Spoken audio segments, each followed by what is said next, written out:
Good morning बच्चों। 9th और 10th दोनों में ही एक टॉपिक ग्रामर का हमारे वाच्य है। वाच्य का मतलब होता है बात, जो बात कही जा रही है वो किस तरह से कही जा रही है। जैसे आप इंग्लिश में एक्टिव और पैसिव पढ़ते हैं, एक्टिव वॉइस को पैसिव में चेंज किया जाता है, वैसे ही हिंदी और संस्कृत में हमारे 3 वाच्य होते हैं। इंग्लिश में आपने एक्टिव और पैसिव पढ़ा, हिंदी और संस्कृत में हमारे क्या होते हैं, 3 वाच्य होते हैं, कर्मवाच्य, कर्तृवाच्य और भाववाच्य। तो नाम से ही हमको पता चल रहा है कि कर्तृवाच्य यानी कर्ता की प्रधानता। जब कर्ता की प्रधानता होती है, जहाँ क्रिया हमारी क्या होती है, कर्ता के अनुसार प्रयुक्त होती है। जैसे रमेश नाश्ता करता है, ठीक है। अब यहाँ पे कर्ता क्या था हमारा, रमेश था। रमेश क्या है, लिंग कौन सा है इसका, पुल्लिंग है, तो इसलिए हमने यहाँ करता है लगा दिया, ठीक है। तो यहाँ पर क्रिया जो हमारी करना है वो किसके अनुसार यूज हुई है, कर्ता के अनुसार, इसलिए ये सेंटेंस किस में है हमारा, कर्तृवाच्य में है। अगर हम इस सेंटेंस को रमेश की जगह मान लीजिए कोई लड़की कर देते हैं, प्रमिला नाश्ता करती है, तो अब प्रमिला नाम बदलते ही यहाँ पर क्या आ गया, हमारे क्रिया में क्या आ गया, करती है, यानी क्रिया जो है वो कर्ता के चेंज होते ही क्या हो गई है, चेंज हो गई है। इसलिए ये जो सेंटेंस होता है जहाँ कर्ता की प्रधानता होती है, जहाँ क्रिया कर्ता के अनुसार प्रयुक्त होती है, वो कौन सा वाच्य होता है, कर्तृवाच्य होता है। फिर हम आते हैं कर्मवाच्य पे। अब कर्मवाच्य हमारा जो है, कर्मवाच्य में नाम से दिख रहा है आपको कि कर्म की प्रधानता, यानी जहाँ पर क्रिया कर्म के अनुसार प्रयुक्त होती है। जैसे रमेश किताब पढ़ता है, अब रमेश क्या करता है, किताब पढ़ता है। अब रमेश किताब पढ़ता है, ठीक है।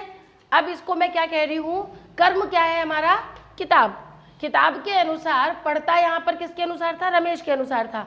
लेकिन अगर मैं किताब के अनुसार क्रिया को चेंज कर दूं, यानी ऑब्जेक्ट क्या है हमारा, ऑब्जेक्ट तो यही है ना, कर्म क्या है हमारा यहाँ पे, किताब। पढ़ता है तो क्रिया हो गई, तो ऑब्जेक्ट यानी कि काम क्या कर रहा है, तो वो किताब पढ़ रहा है। क्या पढ़ रहा है, किताब पढ़ रहा है। अगर हम इसको चेंज करें तो ये क्या हो जाएगा, रमेश ने किताब पढ़ी, या रमेश के द्वारा किताब पढ़ी गई। अब रमेश ने किताब पढ़ी, अब ये पढ़ी जो वर्ड आ गया, ये किसके अकॉर्डिंग चेंज हो गया, किताब के अनुसार। या रमेश ने किताब पढ़ी, रमेश के द्वारा किताब पढ़ी गई, यानी पास्ट टेंस में चेंज हो गया, वाच्य पूरा ही बदल गया। तो जब इस तरह के चेंजेस होते हैं तो वो क्या होता है, कर्म के अनुसार जब चेंजेस होते हैं तो वो क्या होता है, कर्मवाच्य। तीसरा है हमारे पास भाववाच्य। अब भाववाच्य में क्या होता है, इसमें कर्म नहीं होता है, कर्म की क्या होती है, एब्सेंस होती है, कर्म की अनुपस्थिति होती है, कर्म नहीं होता है। इसलिए इसमें क्या होता है, भाव होते हैं, फीलिंग्स होती है, ऑब्जेक्ट होता नहीं, इसलिए इसमें कोई चेंजेस नहीं होते हैं। जैसा बस केवल जो सब्जेक्ट है और जो क्रिया है उन दोनों को, यानी वो हमेशा कर्तृवाच्य के अकॉर्डिंग ही चेंज हो जाता है। तो इसमें कोई चेंजेस हमें ऑब्जेक्ट के अकॉर्डिंग नहीं करने होते हैं। अब हम इस पे आते हैं।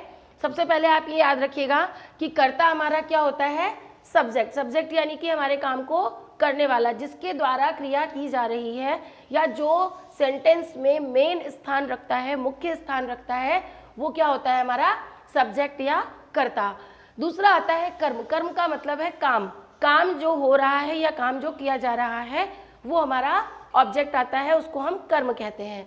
अब तीसरी चीज यहाँ पर ध्यान देने की एक बात और है कि आपके संस्कृत में इसका क्या उपयोग है, संस्कृत में हमारे ये किस तरह से काम आएगा। तो संस्कृत में हमारे क्या होता है, जैसे सेंटेंस दिया हुआ होता है कि सह पठती, ठीक है। अब ये सेंटेंस दिया हुआ है सह पठती, अब आपको कह रहा है कि इसको वाच्य परिवर्तन कर दीजिए। क्वेश्चन किस तरह से पूछता है, वाच्य परिवर्तन करें, तो वाच्य परिवर्तन करें। अब आपको यहाँ पे ये देखना है कि ये वाच्य है किसमें, वह पढ़ता है, तो पढ़ता है, यह सह आपको दिख रहा है, पुल्लिंग शब्द है, सह तौ ते तम तु तन, तत् शब्द का पुल्लिंग रूप है। अगर यहाँ पर होता सा, अगर हम इसको कर देते सा, तो ये क्या बन जाता है, स्त्रीलिंग रूप बन जाता, ठीक है। तो अगर हम स्त्रीलिंग रूप मान लीजिए, यही है सेंटेंस कि सा पठती, वह पढ़ती है।